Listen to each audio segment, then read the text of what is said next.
Oh, here we go. Barn door check. It's going to be a long one. First of all, you're not even supposed to do a barn door off a regular hinge door.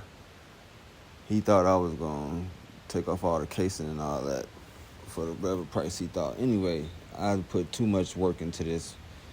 Undercharged. Nonetheless, I tried it with the wall and the casing. That does not work because it needs to be on an even plane. So I end up taking some of the baseboard, cutting it and ripping it down to be similar size of the casing for the track. Now the track could have been longer, but I was gonna move it over, end up not being able to catch the other stud, right? Because the holes on the track were prefabricated, 16 on center. So I had to catch it on the wall. I ended up catching the header of the door, the framing. Oh yeah, this is the project where I did that bathroom, a bunch of touch-ups and stuff. I didn't paint, but I touched it up. I charged them for all the little extras. It's a bunch of extras. Did all the outlets, this hinge on the door in the kitchen, all the switches and outlets. Nonetheless, back to the barn door. All right, and so then I thought he was gonna get a whole new slab, because what we gonna do with the hole in the hinge mortises on the edge of the door, right? I gotta fill it in. So with my piece I put up to get it even plane with the casing, that was the wrong paint. They had like 5 different paint colors in the whole house. It was getting mixed up. Nonetheless, to get the right paint, I wanted to paint it aesthetically. It was going to look better painted instead of just being white, sticking out. Once I put the track on, you'll see. Once it dries, same color as the wall, be kind of hidden. It's the look I was going for. Right. Had to move it up about a ½ an inch because I was missing the header. You got to catch the studs, in this case the header, over the door. I couldn't go up any higher. Oh, and the tub was kicking my ass where I did the bathroom. I ended up getting it. I had to go to all plastic. The metal and the plastic wasn't working together. Nonetheless, touch-ups. Bondo is my go-to.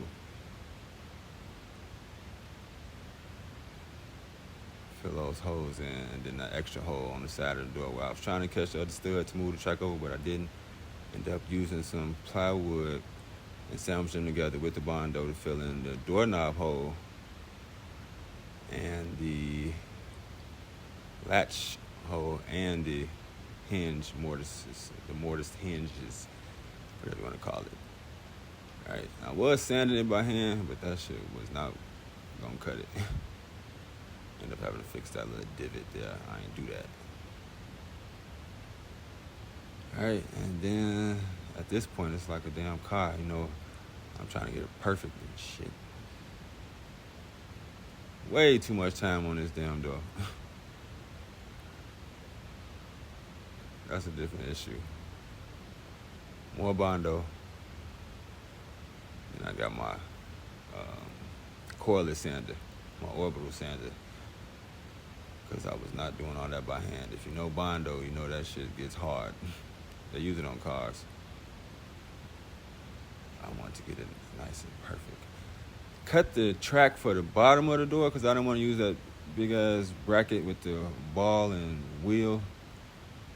So that was a spot for the track. Oh, and then I had to build out the frame in there to reduce the overall size down. I ended up ripping down some trim and using some of the shoe. Sanded down some spackle, more touch-ups in the bathroom.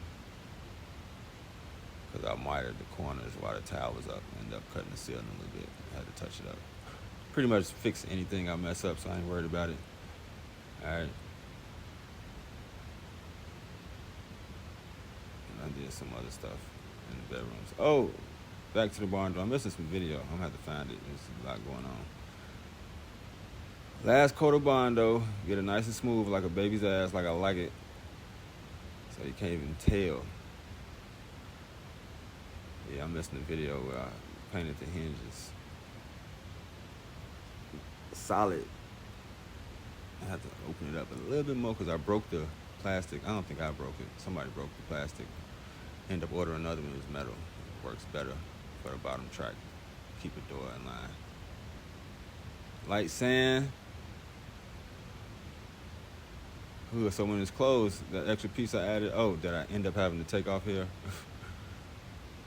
to get the damn couch in. Put it back. So when it's closed, there's almost little to no reveal. Because there was a gap. Looks good on both sides. Looking good where? In the neighborhood. Foam roller, a few coats of prime. Light sand, that prime. Last coat on the door jamb. And the door. And hood. There's a lot more into it, but I can't find other videos right now. Clean up the flow.